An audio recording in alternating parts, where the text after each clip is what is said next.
This Christmas, we are all too aware that far too many of our global family are having inflicted upon them as part of the most horrific circumstances of war,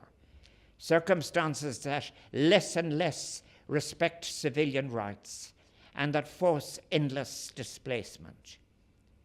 At the end of this year, we think of all those who will be recalling all of these horrific events of recent times, the brutal attacks on civilians, including the taking of hostages for whom so many families continue to anxiously await word of their safety, and as I speak,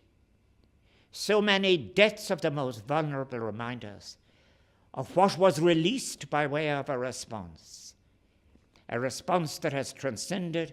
all of the boundaries of humanitarian law. Given all of these circumstances, the painful lessons of history and our hopes of the future must surely persuade us to strive with urgency for a world where diplomacy triumphs over endless preparation for war, where the pursuit of peace is a shared objective with far greater resonance than is present at the moment in the discourse, where we might speak of peace in a diverse world where the safety and dignity of every human being is valued.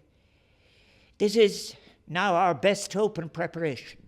for responsible and sustainable lives together on what is our vulnerable shared planet.